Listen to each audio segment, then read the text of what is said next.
Hi you two, welcome back to English for another day. Let's see what we're doing today. So we're carrying on with our story, Myth of Pandora's Box. And this is our last day of English this week, and we're going to carry on with Pandora's Box a little bit next week as well. So let's see what our learning objective is today. Our learning objective is to know what an apostrophe is and when it is used. So we're still learning about Pandora's Box, but we're coming a little bit away from the story now.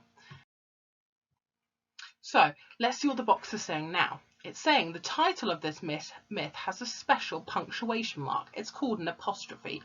Can we circle it? So here's the title, The Myth of Pandora's Box. Before I show you, let's see if you can spot it. So you might want to pause the video now, or you could just point to it on the screen. So an apostrophe looks like this. It's like a little comma, but it's up in the air. And it's used to show that something belongs to someone. So Pandora's box is the box belonging to Pandora. So here's the word Pandora's box, and let's see if we can find the apostrophe. Oh, there it is. It's circled in red. So that is the apostrophe. And remember, it's Pandora's box. So the box belongs to Pandora. So let's see what we're doing now. We are reading these examples and writing down your own examples. Don't forget the apostrophes. So let's look at the first one. So the first one says the dog's ball, and it's got the apostrophe in red so you can see it. So whose is it? Whose ball is it? Let's have a look. It is the ball belongs to the dog. So because we've got an apostrophe, the ball belongs to the dog.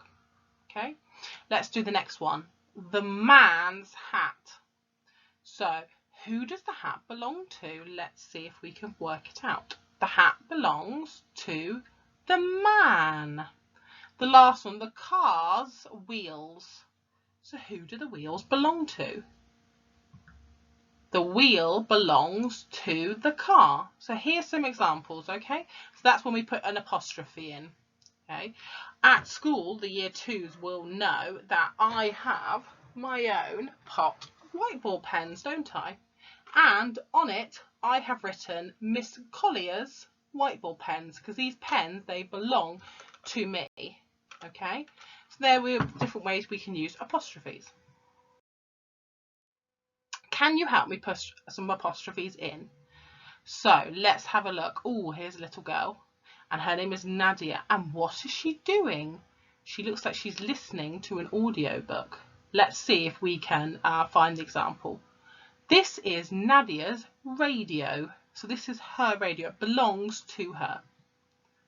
Let's see the next picture. And this is a little girl called Rachel. And what's she doing? She's filling up her car, isn't it? Whose car is it?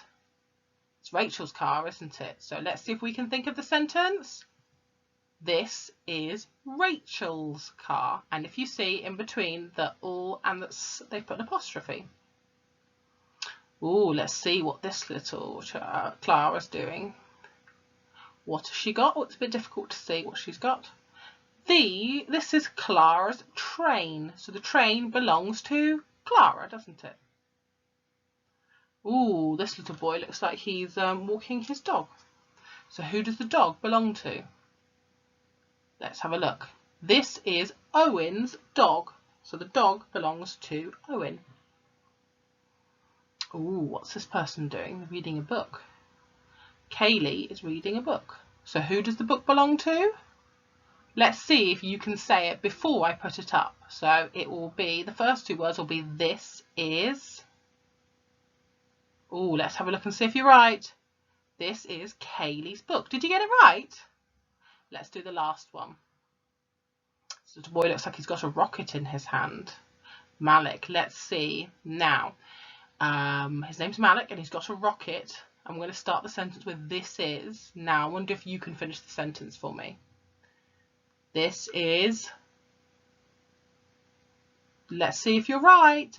This is Malik's rocket. Did you get it right?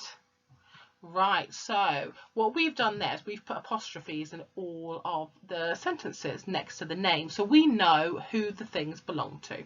So now we're going to have a go ourselves. So let's have a go together. I ate a big slice of cake that belongs to Tim. Now, would we say it like that? Would we say that I ate a big slice of cake that belongs to Tim?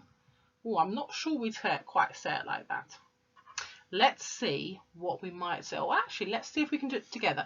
You might say I ate a big slice of cake, but you wouldn't say that belongs to Tim. That sounds a little bit funny. How can we turn that sentence around to make it sound better and put an apostrophe in it?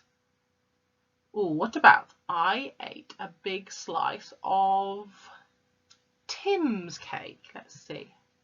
Oh, there we go. I ate a big slice of Tim's cake. And as you can see, they've written Tim and they've got an apostrophe at the top and then a S. Let's see if we can do the next one. These are the parents that belong to Alina. Now, would you normally say that? These parents belong to Alina. You wouldn't quite say it like that. So how can we turn that around to make it a sentence that is makes more sense? Oh, maybe we could have these are, see if you can finish it. These are Alina's parents. Sounds much better, doesn't it? Just by putting an apostrophe and a S in, we've made the sentence sound much better and also shorter. Let's do the next one. Chloe got paint in the hair that belongs to Luna. Now, let's see, how can we change that sentence to make it sound much better and put an apostrophe in? Chloe got paint in, can you finish the sentence? Chloe got paint in Luna's hair. Well done. Let's do the next one. Oh, this is a long one. After playing all day, I had to lie down on the sofa that belongs to Derek. Oh, that's a very long sentence. See if we can change it to make put an apostrophe in it.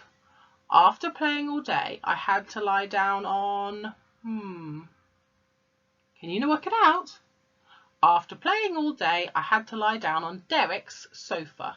So what you're doing is you're changing where the name is. The name was at the end, and now we're putting it in front of the piece, the belonging or the object.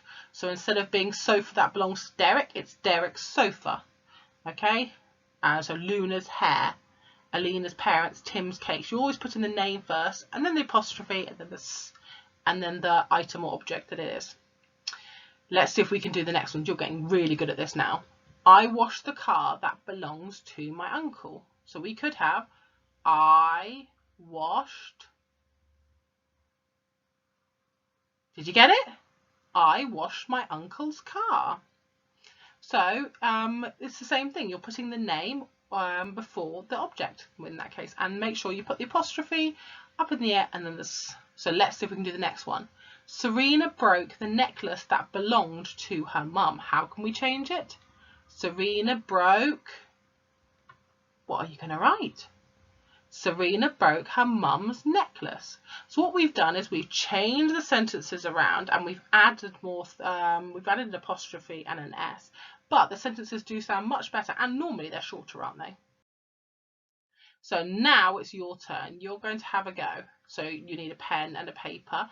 I'm going to put the two files onto Google Classroom. So if you have a printer, you can print them out and do them. If you don't, that's absolutely fine. You can just write the answers on a piece of paper.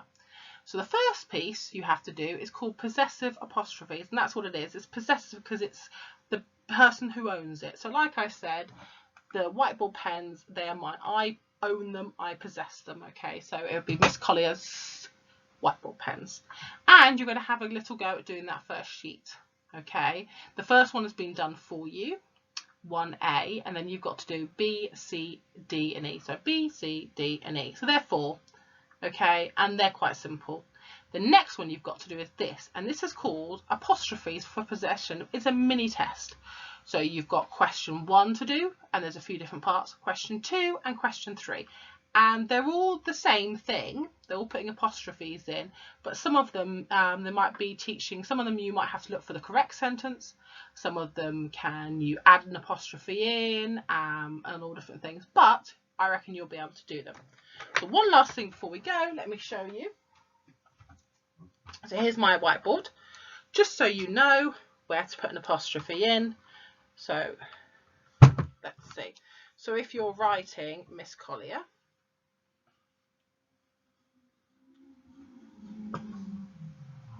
and Collier. Okay, then you put an apostrophe and then you put your s in. Okay, the apostrophe goes between the end of your name and the s. So if you are writing, let's say Daisy's name, there's Daisy's name. But if we were talking about Daisy's lunchbox, for example, we would write Daisy's and then you would write lunchbox.